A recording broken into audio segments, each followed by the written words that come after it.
Hey everybody, welcome to Camel City Chat. I'm John McPherson, and I am here with Anthony. I'm here with Tony.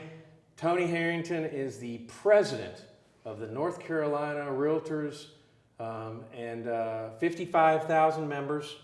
And growing. And my friend. And we're going to talk about, I don't know why you agreed to do this, because, it's a hot seat now. Anytime I know that I'm going to be interviewed by you, I'm apprehensive. Yeah, so. Of course, yeah. So the first question, let's get to know you a little bit. So my first question is where are you from? And I know you don't live in Winston-Salem, so you live in Wilmington. So how long have you been in North Carolina? I was born and raised in North Carolina. Okay. I was born and raised in the Greenville, North Carolina area. And, at the age of 19, I was able to be whisked away out of North Carolina for a job that took me with the airline industry, and I got to see a bit of the world and didn't come back to North Carolina until around the mid-90s. Right. So I've been back in North Carolina since mid-90s. I started real estate up in the Raleigh market and went back and forth to the coast because we had a beach house at the coast. Right. And so been in Wilmington ever since. So thank you to the Greenville Hilton, because they're letting us use the executive boardroom. But what's cool about the Greenville Hilton is a little history for you that we'll come back to. Yeah. Because we're also going to find out what 2L2R means. Okay, that's my favorite thing to say to them.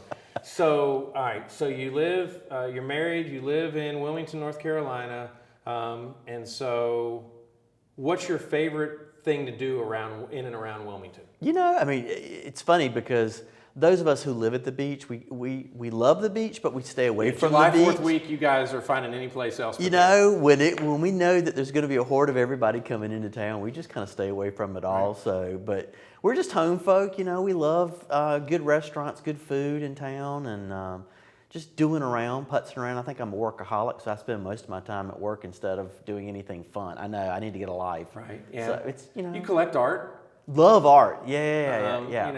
You hate your dogs. Yeah. You have one now? I have one corgi. Right. He's 10 years old. And he is the bomb. Yeah, Watson. And we named him Watson. All of our corgis have always had British names, and this one, of course, Watson is the sidekick to Sherlock Holmes, and so he's my sidekick. Right, and he does a great job of that.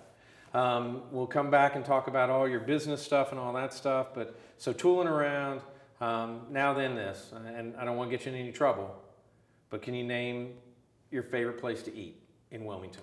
I'd have to say there's a French bistro called Caprice Bistro in Wilmington. It's downtown Wilmington, and it's a family-owned restaurant. I've never had a bad meal there. It is amazing. Right. It really is. Because we're going to be in Wilmington in October. Caprice Bistro. Okay. Fantastic food. Okay, cool.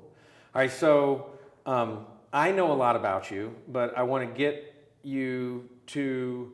We get into the real estate side of things. So the first few minutes, this segment, I want to talk about Tony. All right, and with that, we go back to here. What happened in this hotel? So today we're in Greenville, North Carolina, and that's because we're going to be meeting with the Coastal Plains Association of Realtors and talking with them. But usually when I come back to home or to Greenville, I stay at the Hilton because this was the first place that I ever had a job. And I know, it's kind of crazy. It's kind of full circle. Right. So it was the first place when they opened the Hilton here in Greenville, I was the first employee that they had hired to work and maintain the front desk. Right. And so every time I come back, it's just like a flashback. It's like this full circle moment. And this is your first time back after they've remodeled, right? Correct. Right, yeah. So you were like, you can't say, it's in that drawer there. Of course, nobody knows me because that was a long time ago. It's a week or two ago, right? Yeah. So you're working here, then where do you go? So it was interesting because as I was working the front desk, the airline crews used to come and stay at the hotel. Right. And through a course of me getting to know these regular airline crews, they're like, you need to interview with us.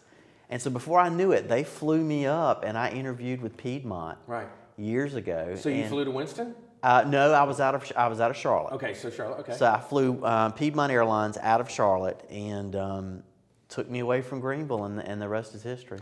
Yeah, I mean, but no, the rest isn't history. I mean, this is crazy stuff. I mean, people that don't know you are that don't know about some of this stuff, but know you're going to be like, so in the end, you were with who, and then were you not like doing training? I mean, you ended up like, what all happened? So I started flying with Piedmont, and when Piedmont transitioned to U.S. Air, I flew for U.S. Air for a little bit, and then American came in and opened up the Raleigh-Durham hub for American Airlines. Right. And so American hired me, and I went on with American. Within about 6 months of being with American Airlines, I went into their flight training department in Dallas, Texas.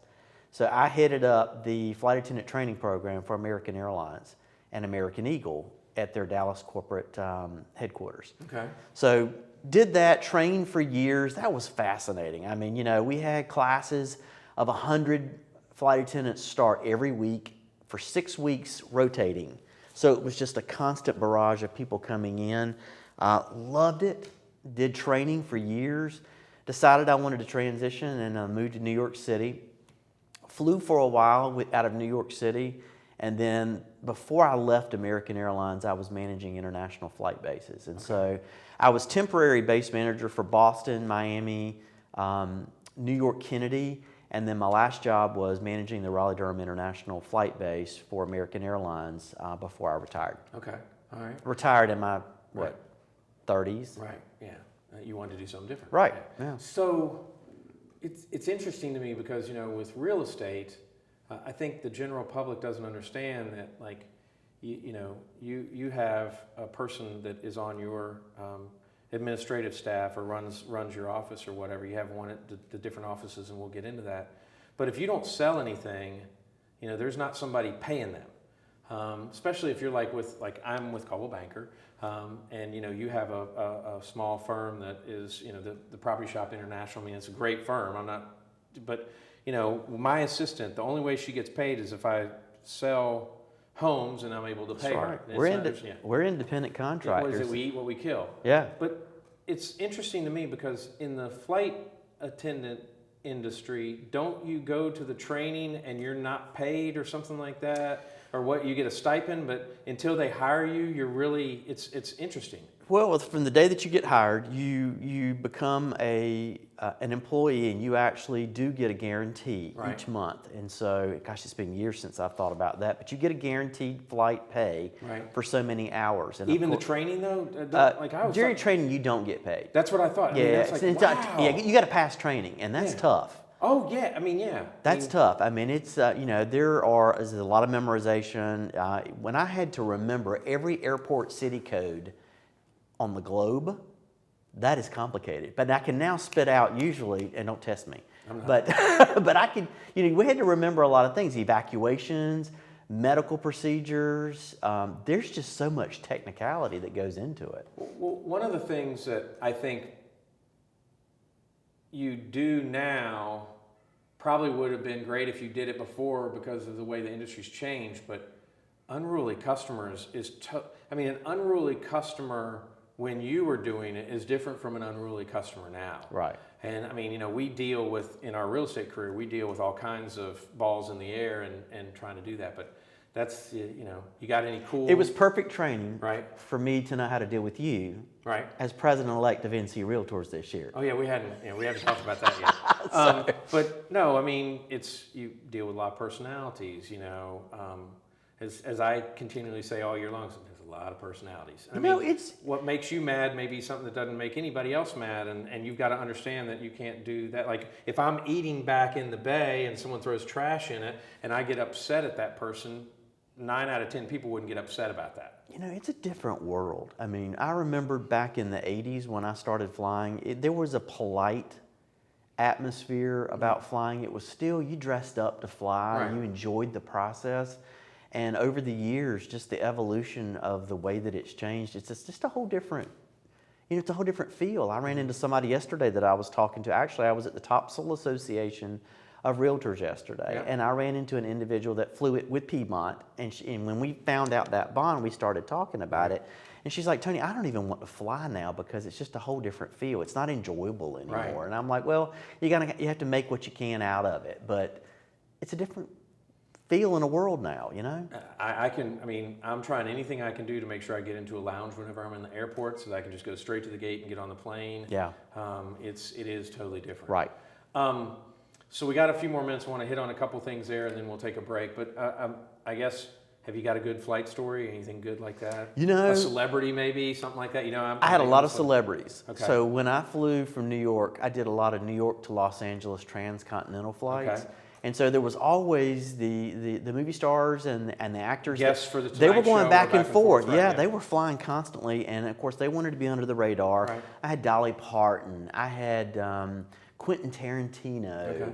You know, you name it. I probably saw them on a flight. They like to be under the radar. They don't like to be called out or, you know, can I have your autograph? Right. And they want to kind of be shot away. But I remember there was one flight I took off out of Washington, D.C. We were on a wide-body aircraft, and I had a couple of big models on board. And I can't think of her name right now. One of the biggest models in the world, and she was in one of our aircrafts, and we had probably the one named after me, Elle McPherson, exactly. Cindy Crawford, one of them. Okay, all right. So we actually took off, and we had an issue where we knew that we had an emergency immediately after we took off. Right. And as soon as the passengers knew, she freaked out. I mean, lost it. And I had to come and console her and calm her down, saying, "Hey, we're good. We're gonna, you know," just being that calming You're effect. great at that, and then we'll talk about that with NC Realtors. It's the Libra, you know. It's the Libra in me. I'm the kind of the balancing act. So, you know, calming them down and saying, "Hey, everything's going to be okay. We had no issue, but we did land in an emergency landing and stuff like that." But I remembered that situation because I remembered not everybody. You would think that those who fly a lot would be very accustomed to it. Right. Not everybody is. Okay. Yeah. No. I big props and much respect for anyone that does that. So before we go to break, what does 2L 2R mean? Well, on most any aircraft, the easy way to remember the doors on the aircraft are, you know, you have the left side of the aircraft and you have the right side of the aircraft, and every door from the front of the aircraft, it would be 1L, 2L, 3L, 4L, Right. and on the same side. It depends on how many doors So what's you the have. galley side? Is that the right side? That would be, That's 1R. it depends on what aircraft, but it would be the R side. Okay, yeah. so that's 1R, Yeah. and then a wing's probably 2R. Probably Okay. 2 or 3R, something Okay. like that. So, Yeah. So now you know. but you're always calling out 1L, 2L. Yeah, and so when you say that, it means that everyone is secure and we're ready to go. Right. You close the door, arm the doors. Arm the door. and- So I will do this to Tony. I'll go 2L 2R, and so just to say, I'm your number 2, and we're secured and ready to go, and so all right. When we come back from break, I want to talk about your real estate career. Yeah. And then, of course, I need to ask you a question of, what the hell were you thinking? All right? And you know what I'm talking Let's about. do it. All right, we'll be right back with more Camel City Chat. My guest is Tony Harrington, North Carolina Realtors President for 2024. We'll be right back. Welcome back to Camel City Chat. I'm John McPherson. I'm here with Tony Harrington, President of the North Carolina Association of Realtors for 2024. And we're about 55,000 members. Tony joins us in Greenville at the place where he had his first job, and you're out of Wilmington, North Carolina. So let's talk about this. So you're in Raleigh and you decide you want to be a real estate agent, okay? Got into real Did estate. you pass the test your first test time? I did not. Okay, how many times? I did not twice. I passed it on the third time. And I'll have to say, you know, that was tough. It's hard. That was a I don't tough. care what people and say. this was before when real estate tests were actually handwritten. I mean, it wasn't a computer test back then. I mean, I hate to say wasn't back even then. the I bubbles? mean, that was 27 years ago. It wasn't the bubbles? It was the bubbles. Okay, yeah. So you went like to the community college or something Exactly. like that, took the test and turned it in. Exactly. All right, so the first time, did I take it? I think I took it on the bubbles, and then the next 2 times I took it in the... It was old school. Yeah, right. Yeah, Number in 2 the- pencil. Oh, and the other thing is when you do pass it, and I did not want to take the test that day, but when you do pass it, it's like they ask you, who's the President of the United States? Or that's the first question. Then they get into the questions. They ask you the questions, and of course the tests change now. But then the big one is like when you finish, how was the testing facility? Were you greeted? Did you go to the bathroom? How was clean? And I'm like, You can give us a survey in the middle of this. excuse me, I want to know. And then when it comes up, you pass. It's like the whole screen has been like 14 font, and your passing is like 6 font in the middle. And I'm like, look at it. The guy taps on the window and goes, and I'm like, oh my God, I didn't think I was going to pass. So, but yeah, it's always 3 with me. So That's the tough. same thing with the builder thing too. It's tough. All right, so you get into real estate, you pass the test, and where do you work?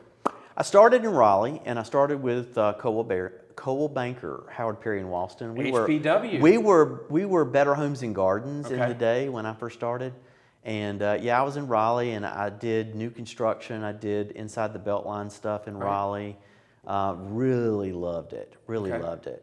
And a buddy of mine that lived down in Wilmington said, "Hey, look, yeah, I know you're going back and forth from Wilmington to Raleigh every Right. week. You know, I got a beach house down at Wrightsville Beach, and so he says, why don't you think about evolving and getting your appraiser certification?" And so I decided to get my appraiser certification. So when I did that, I went ahead and made the decision to move fully down to the beach. Right.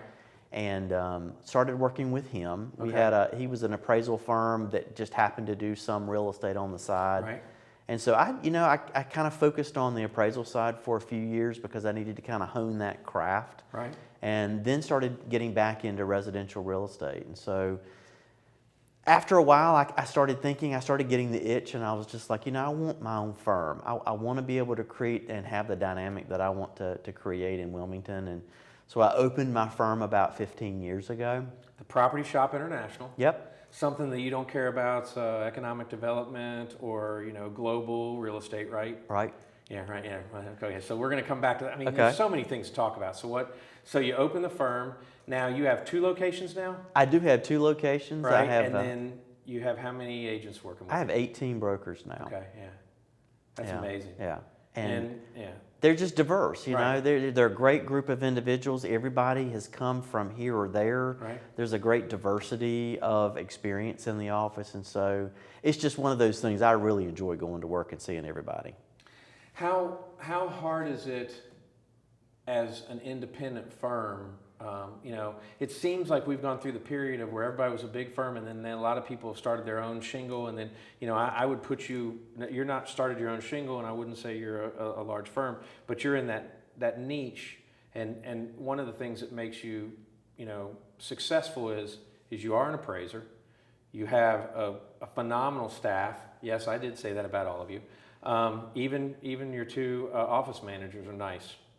Well, the one, never mind. And so then you love global and international. Yeah. You love economic development. Yeah. And so that's how do you bring your team together to focus on those needs? Well, it goes back to say, when I opened my firm, I was just busy doing what you do. You just kind of run the everyday operations every day and Pay for the bills. yeah. And it wasn't until somebody joined the firm that kind of showed me the bigger picture in our real estate industry, and Right. I got to see the enormity of what we do and how we are affiliated with the National Association of Realtors. Mm-hmm. And when I did that, and when I started to do more volunteer work, it opened up the bigger picture. And then I realized, I need to be in the market more.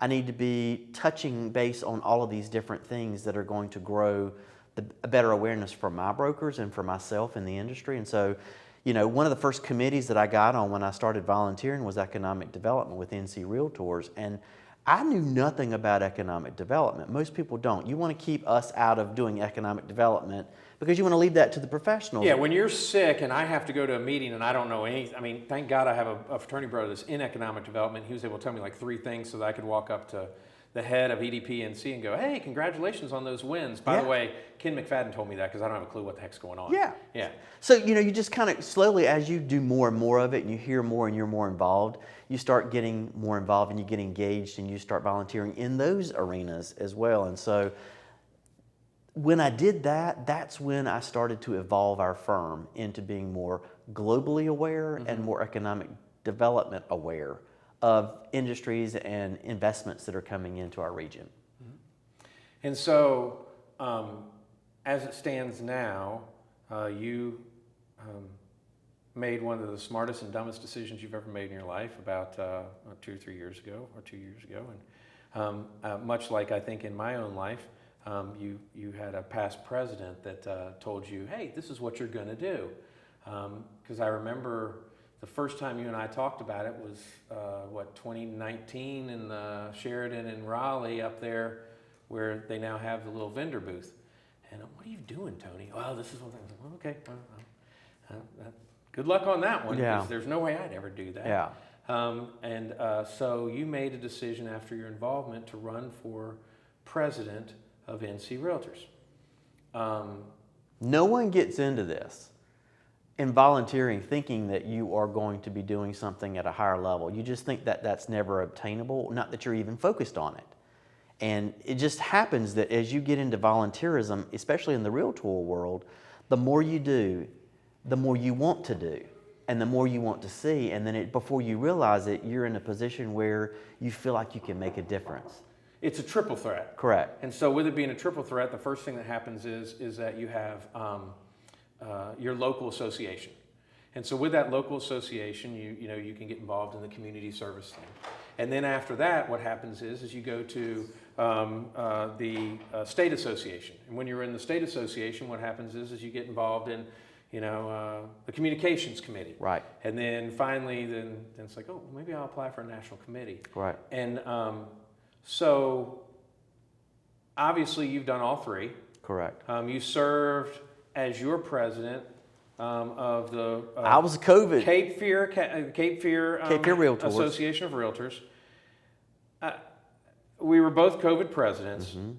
Was that not the greatest learning experience you've ever had in your life? You know, when you think about when COVID happened, there was so much happening around us that we weren't sure if we were going to be able to evolve through that. I mean, it was like, life stopped in a way. Right. And for those of us in leadership, we realized that we had the enormity of making sure that our members felt like everything was going to continue. Right. And so there was so much that came out of that. I mean, learning how to video conference and to do Zoom, it became a verb. Oh yeah, I mean, Zoom, it was just normal for right. us to be able to be communicating like that. We figured out how to pivot quickly. Right. Well, that's a realtor thing. I mean, this is what we do all the time, is we're always pivoting. Right. Hey, I know this doesn't work, but what about this? Right. And so I think, for me personally, the biggest thing that I did that year was just a dumb video that, we had the great relationships through our Realtor Political Action Committee, and we were able to call and talk to different elected officials and ask, what do you think about this? What do you think about this? Are we going to be able to do this? And so that's where I came out with that. If you remember, you have your quotes and stuff. Mine was, don't be that person. Right. If we've been given the opportunity to be essential, and we can go in and show houses and not have to do some of the stuff that just 30 minutes away they were having to do, like put it under contract for $10 so we could show it because that was allowed. In our area, it was totally different. You just go show anything you wanted to, but just be smart.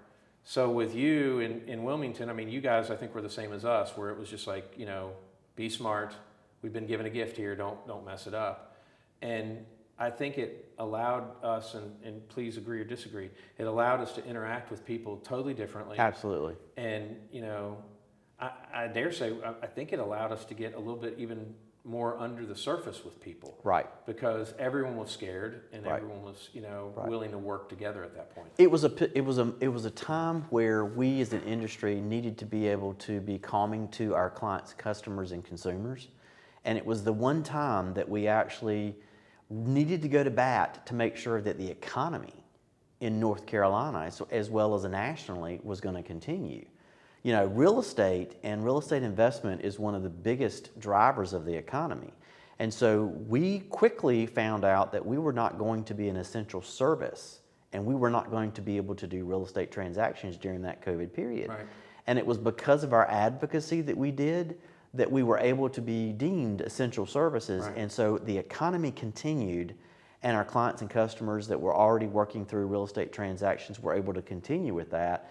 That was a huge win mm-hmm. for us as an industry, especially in North Carolina. Absolutely. And I mean, I think that, you come out of that year and, the joke was in Winston-Salem, we had this huge installation, and we spent most of the budget on that installation. It was like, hey, we're going to have to go ask people to support. Oh, by the way, we're closed. And you go from this to the most fiscally conservative elected official. I mean, we had no expenses that year. And I got in a little bit of trouble because I wanted the staff to come back a little earlier than they had planned on it. And the reason why is because if our members were out there and we were servicing our clients, we needed to have someone there that we could go and maybe get a sign or things like that. And that all worked out. But what I think, what made you then go, oh, hey, there's something else. And so then did you run for RVP at that time or no, or what'd you do? I did. Yeah. I ran for... And that's a regional vice president. There's 10 areas with 12 total people, and then on administrative points, there's 13 of them. Yeah, because the state's so large, we have to geographically divide the regions across the state. In Raleigh, they have 2. In Charlotte, they have 2, but then everyone else has 2. Yeah, so I ran to be a regional vice president so that I could communicate from my region to the executive committee at NC REALTORS, and I really enjoyed that. That took my participation to another level, and it allowed me to better communicate with the associations around me. Right. And so I really enjoyed that. And that was a good 2-year stint that I enjoyed working in that capacity. And then you decided to run for president-elect.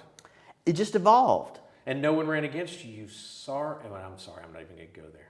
Well, you didn't have to campaign. In a perfect world, we all would love to have contested races. No, we wouldn't. No, y'all say that, but you didn't do one. Well, nobody did run, and I'm thankful to be in the role now. And I'm thankful you're in that role. And I'm not kissing up to you. I mean, we've had many conversations about this. I pray for Tony to get home every night safe, and because as you know, your predecessor was Lee Brown. Correct.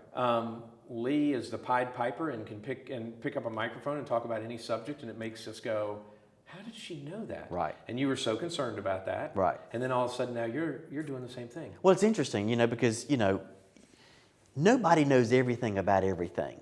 We all want to think we do, but when you're in the realtor world, there's so many moving parts, from advocacy to keeping up with lending, with keeping up with, it's broad. And commercial, residential, appraisal, and red R's, all that stuff. You can't know it all. And so when you're going into this position, you want to be as widely aware of everything as you can. And you don't realize it until you get into the position that you're really in it deep, and you're understanding from a lot of different standpoints. And so as you start getting in front of people now and talking about it, you're already living it because you're talking about it, and so it becomes a lot easier. So it makes it easier the longer you're in volunteerism to understand the bigger picture. That and the other thing I would say is everyone is like, hey, I want to be on Globe. We're getting ready to have our appointments for the new committees. Everyone wants to be on Globe or Economic Development. And I say, that's one that I'm going to have to lean on the chair of Economic Development, Tony, et cetera, to come up with, because I don't know that as well. Now, I had a ball when I went to Greensboro, and you're still mad at me that I was in a hangar where there were 4 737s all in the same hangar together, and you're like, I hate you, John, because you were sick, and it's and so I had to fill in for you. But it's so cool, but I don't know enough yet. And I think that's something where I need to make sure that I start attending those committee meetings, but then we'll talk about that in a minute too. So one of the things that we always talk about is your year defines you, you don't define your year. So, your tagline coming into 2024 was what? Well, I wanted to focus on discover, grow, and lead. I wanted to discover or rediscover the brand of the Realtor. Right. And I wanted for us to grow from the programs and services that we actually have from the national, local, and state associations. And then, of course, we needed to lead by example in the industry. We needed to be that professional that our client and customer needs, expects, and so, really owning it. Right. And so those were the 3 things that I was going to be focused on. And you were coasting along, buddy. Right. Because you knew that none of this stuff was going to happen until at least my year or the year after. You were coasting along, and then you were out of town for the Realtors and got punched in the gut. I remember texting you and saying, hey, we got to do something immediately. And you're like, John, we're on it. We're just getting the message right. And so we had this little lawsuit, had a settlement. We're working through that. All that stuff's going to change. Obviously, when we get a little bit further into this, our last segment, we're going to talk about a bunch of that stuff. But I want to go back and talk about, let's take this time to talk about one of the biggest loves of your life, which is economic development. Right.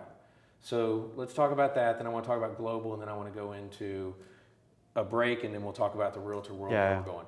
You know, So tell me about EDP. economic development, North Carolina, thankfully, the different parties like the Economic Development Partnership of North Carolina, the Department of Commerce, and other entities, Right. the North Carolina Chamber of Commerce and all, they have been working tirelessly, as well as NC Realtors, to make sure. Congratulations on number 5 there, by the way. There we go, right? Yeah, that's awesome. So we have been the #1 best state for business 2 years in a row, and we're waiting for that third year to see if we're going to make it for the third year. Right. And so we know that we're bringing industry into North Carolina. We know that we are growing by leaps and bounds. The housing market's got to catch up to meet the demand of the industries that are coming into town or to the state. And so that's one of the things that we as a realtor industry are trying to work on, to make sure that we're trying to affect legislation and help with our local municipalities to make sure that we're getting the growth demands met. Right. To meet these demands of the industries that are coming in. Right. And so I know that through grants, through association investments, and through economic development, we've been able to go to places like, I think Boone did a study, I know North Wilkesboro did a study, and there's many others, where we're able to say to you, Mr. County Commissioner, here it is, and say, right now, you're 5,000 homes short. We're showing them the facts. Yeah, and so then then we get away from that not in my backyard mentality. I'm lucky to live where I live in my neighborhood. I don't know if I can't afford to live in other neighborhoods. And when we have individuals that are in, industries like, restaurant, like when you have a college kid that can't come into, to ECU and wants to work at the beach and they don't have a place to live. Yeah. That's a problem. Yeah, workforce housing and housing affordability.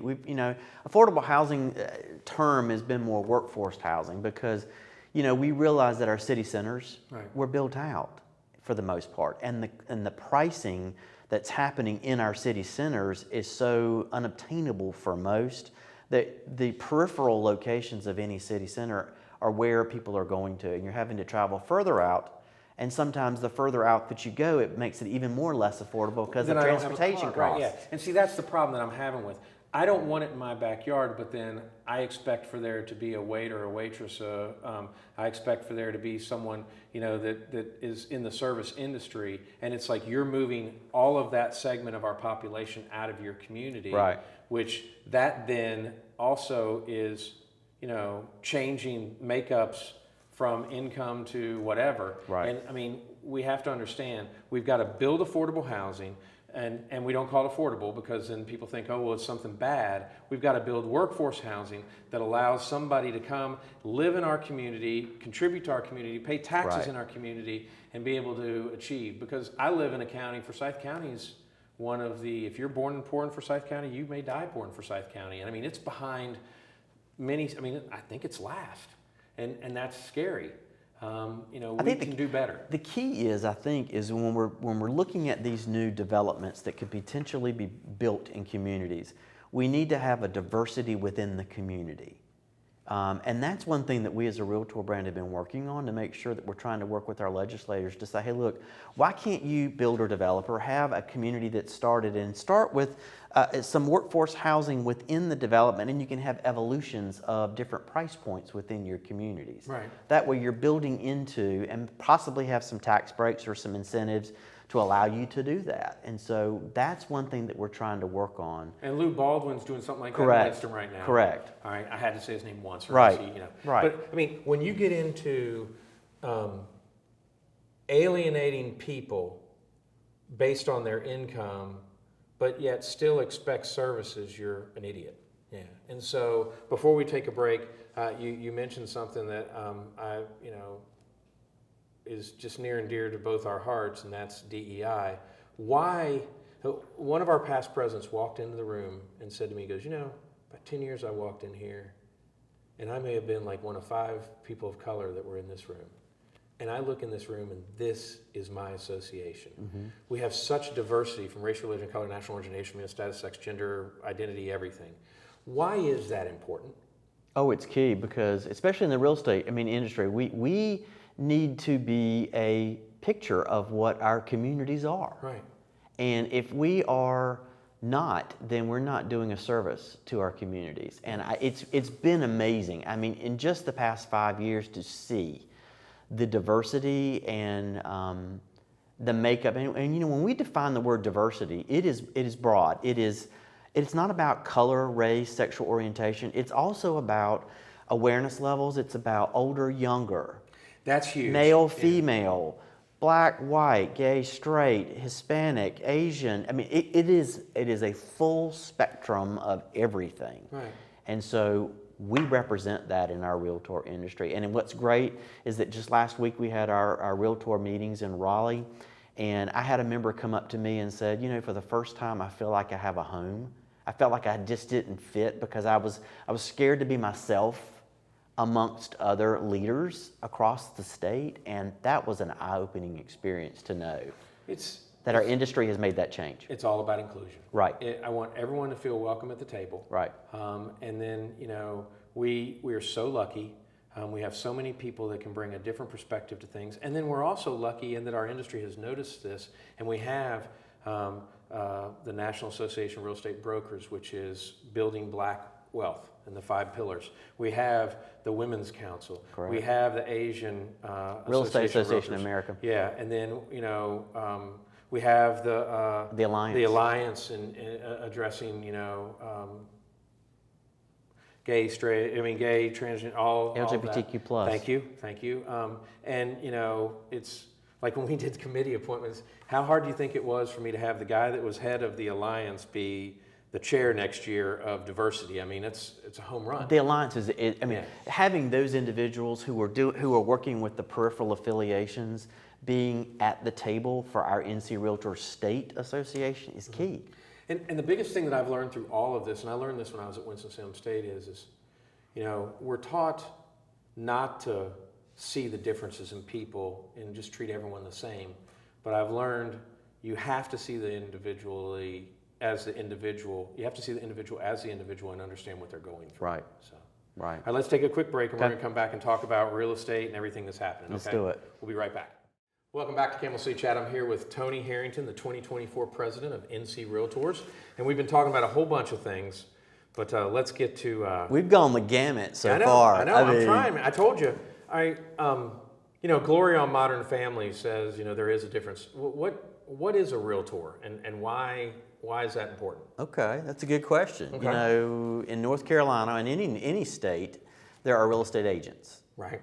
Realtors are members of the National Association of Realtors. Trade association. We're a trade association. We, by being members of our local association in each one of our municipalities, we have 43 associations in the state of North Carolina. Right. When we join our local association, we're a member of 3 associations, the local, the state association, and the national association. The difference between an agent and a realtor is that, and it's realtor, not realtor. Because it's not docator. Right, it's not docator. It's doctor, it's realtor. Doctor, realtor, right. So we are held to a higher ethical standard. We abide by a code of ethics. We are a professional industry in the sense that we focus on advocacy. If it wasn't for the realtor brand and it wasn't for realtors advocating, I don't know what the climate and the culture would look like on legislative in any one of the states across our nation. 1031 exchange, higher tax rates on property transfers, I mean, many things. I mean, the list goes on. Right. I mean, there's so much that we have our finger on the pulse of in the realtor industry, not to lessen an agent that is licensed in the state of North Right. Carolina, but that an agent is only licensed by the North Carolina Real Estate Commission. Right. And that's license law. But the realtor brand is a whole level of education, awareness, and professionalism that is just held to a higher standard. Well, I mean, you know, we're recording this on June 11th. It'll go live next Wednesday. Yesterday was the day.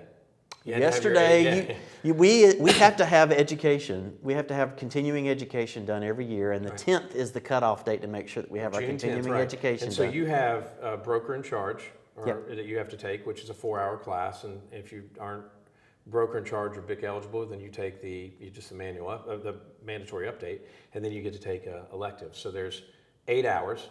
The home builders has the same thing of 8 hours. I'm waiting to see. I think that there's an opportunity for me to take a home builder class that also is I get credit for the realtors, which would be nice on the double dip. And as an appraiser, right, I have 14 hours. 14 hours that I have wow. to take every year, and it's in a 2-year cycle. So I have 28 hours that I have to have within 2 years. And so, if your listeners don't know that there's higher education that's involved for people who are licensed, right. I mean, it is significant. Well, you get your license, and then the first thing you got to do is go through your 3 30-hour classes, right? Correct. So that's 90 more hours.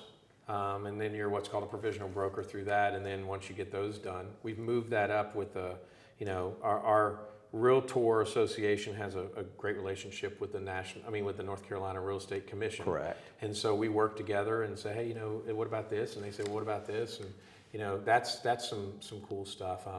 But we, so we're trying to get it to where you got to get that quicker. One of the other things right now is if you're broker eligible, some people wait until June the 9th. They probably should take it on July 1 because we're in the dark period until July 1st, right? So now till the end of this month, everyone at 1313 Navajo Drive is making sure who's doing this or whatever. I hate to make the analogy because, and I don't want to talk about everybody as a whole, but we as humans, we're lazy to an extent. I mean, not everybody, but we procrastinate. And so, in a perfect world, we all as realtors and agents, we need to be doing our education as soon as the educational class comes out, every year as we start the new cycle, because it's new information. And so waiting to the last, of course, it's old information by the time we get to it. But I'm thankful that we have it because there's so much that we all learn when we come together and we have these classes. Yeah. And so you took this job, pay is wonderful. No pay. So you're volunteering to drive across the strait. Fortunately, as realtors, we reimburse you. You and I are both in Greenville right now. You had to do something close by, so you drove in last night and stayed. I drove in, and I'm driving back out.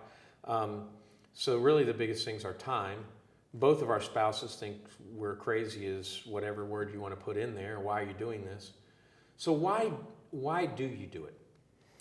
I do it because I know that I can make a difference. I love it when I can meet with an association and I can explain to them in as simple terms as I can what's happening in our industry, and I can be the calming effect. There's so much that's happening right now across the globe. Right. And with the real estate industry, we're just one cog in it. And so with the changes that we're facing moving into this year, our members are all feeling a little stressed. And so for us as leaders to be able to go in and say, we got this, we've been doing this, I love to see that transition that happens in somebody's face when I meet with an association. And they just smile and they realize, and you can see the sigh of relief come in, that they know that we've got their back. Well, the comparable is we made it through COVID. Right. We did buyer agency 20 years ago where some... we've got friends that are in a state not very far away from here that they don't even have standardized form for the whole state. You could be in Raleigh-Durham and write a contract different from one you write in Charlotte. But we have standardized forms. North Carolina's been prepared. If we're talking about the national lawsuits that have taken place, that's a whole other conversation. But we in North Carolina have always been ahead of the game, and we've actually been trendsetters in it. Right. And so when it comes to having licensed forms for all of our Realtor members across the state, check. We've had that and done that, and we've been consistent with that.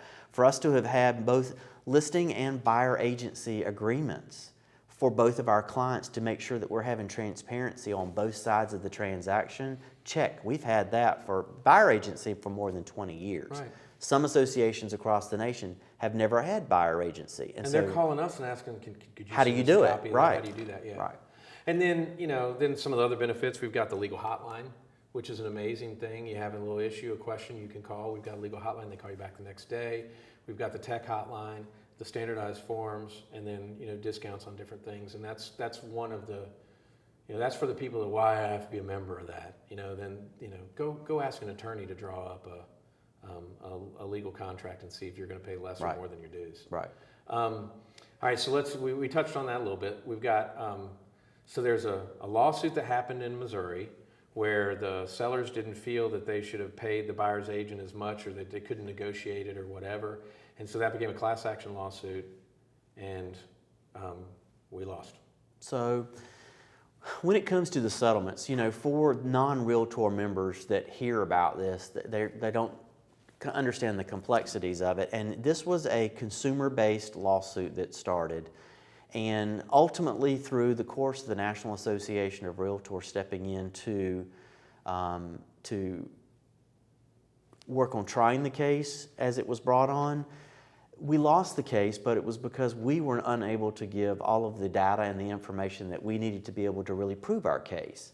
And there was some other things too, like the jury makeup, and like some people had never even bought a house. Yeah, and I'm digress. Sorry. I'm not a lawyer, and I'm not going to get into the legal side of that. But I'm just saying as the host, not as yeah, right. But we as a realtor industry, we still claim that we have done nothing wrong. We have always been transparent, and compensation with our clients and customers, both on the buyer side and the listing side with our sellers, have always been negotiable. Right. Always.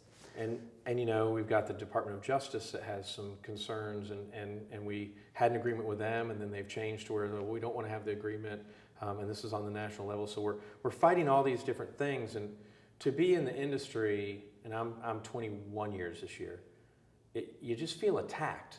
So how do you? The president comes out and says he's going to save you so much money on a house. People are still going to be paid. Something's going to happen. You got to think about it. We as a realtor industry, specifically for North Carolina, we're North Carolina's largest trade organization at 55,000 members, rotating. Sometimes it goes up, sometimes it goes a little bit down. We are also the nation's largest trade organization at over 1.5 million members. When you have an organization that's that large, you've got eyes on you all the time. So we're always going to be scrutinized to make sure that we're to the level that we need to be. And I think that there's a reality that will always be. I think that we are going to continue to show that our clients and customers that we are of value to the transaction for the professional service that we offer. And I think we're going to continue to show, especially for our North Carolinians, that we're going to continue as business as usual because we have been doing it the right way for more than 20 years. I don't think you were a key person. How long have you been in? How many? 27 years. So you are a key person where you'd have to call up the old school, I want to show right. 123 Main Street, come by and pick up the keys. You'd have 2 or 3 sets of keys and you'd have to check them out. That's what's going to happen for us with, I'm going to meet with you as a buyer's agent. I'm going to negotiate a price. And then if you want to look at a house, I'm going to say, well, let me call them and see if they're offering buyer agent compensation. I think with the way the industry is, the buyer's paying the seller's agent's compensation and the buyer's agent's compensation because that's part of the whole total price that they come up with. So if we're not paying the buyer's agent's compensation, then do we lower the price of percentage to reflect that? I don't see that happening. I think people are going to buy.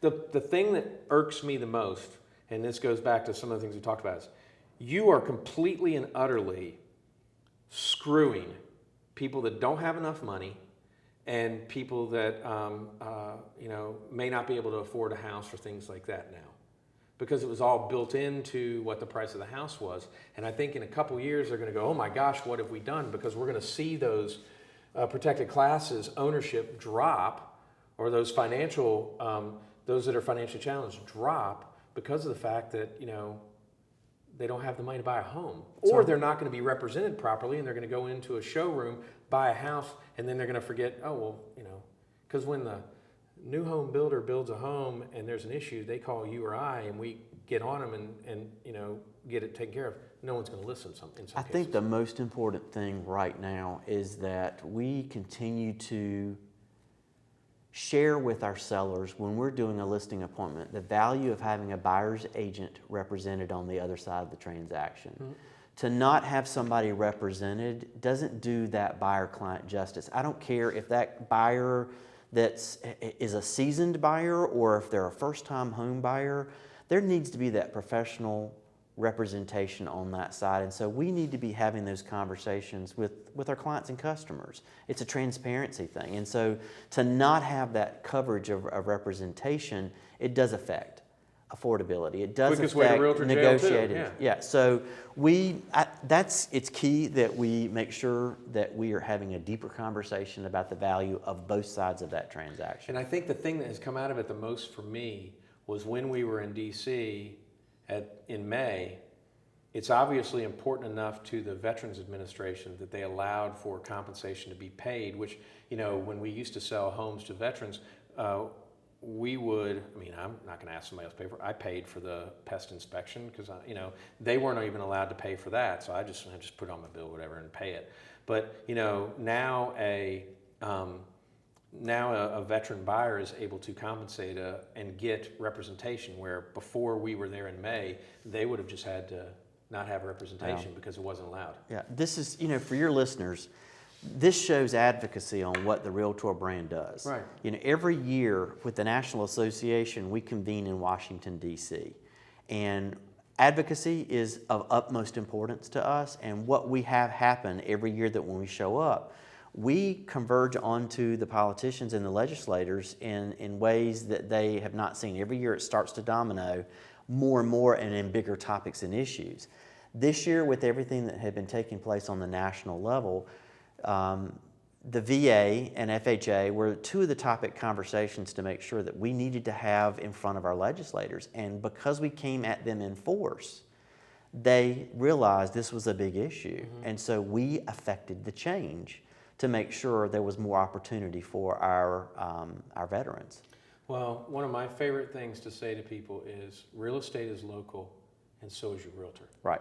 And, when you have Virginia Fox, or you have, a senator in Michigan or whatever, and they're all hearing the same message, it's amazing how, and that's something that's amazing to me is, guys, we're in a room with like 60 people and the two senators from North Carolina, and they're like, hey, Tony, what's going on? And things like that. It's or, hey, personal. John, they get to know it. It's relationship. Yeah. And because I remember you stepped outside and talked to one of them. I think one of them had to leave, and you were outside talking to them.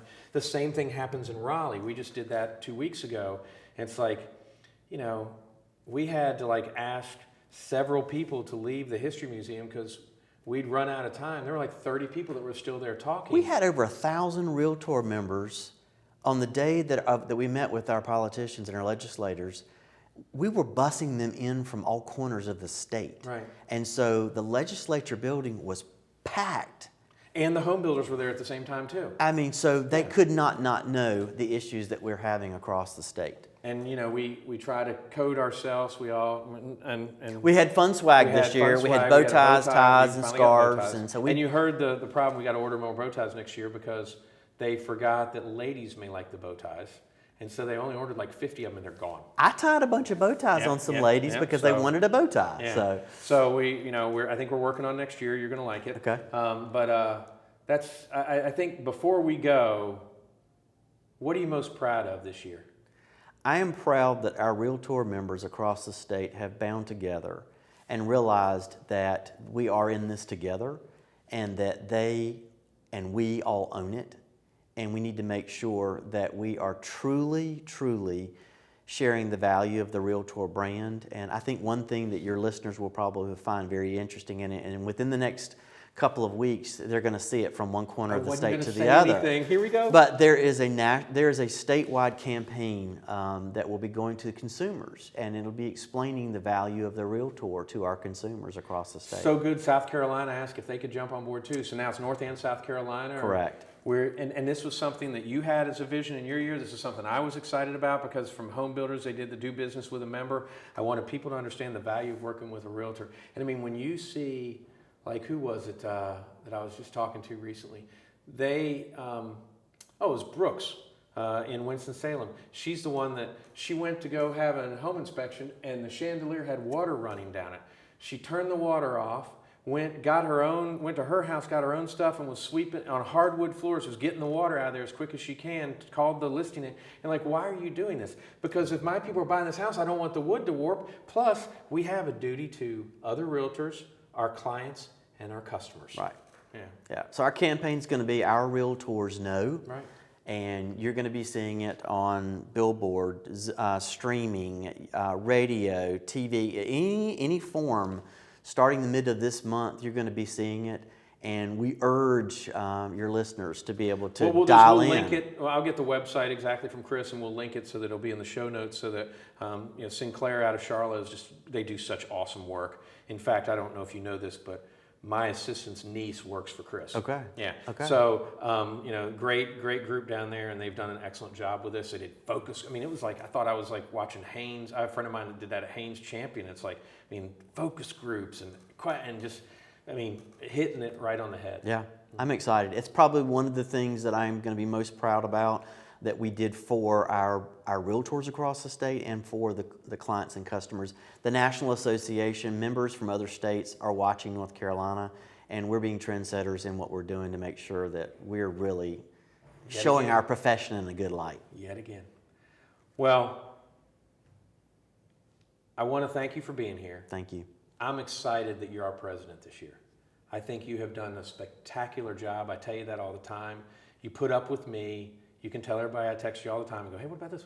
But honestly, you have been a phenomenal president. And as I've said to Team 2025, it's time for you all to finish strong. And so we're here to help however you can. Thank you for spending the time with me today. Absolutely. And I just can't thank you enough. And I love you, brother. Thank you. Thank right? you. Sure. Thank you. We'll be back next week with more Camel City Chat. Thanks for watching.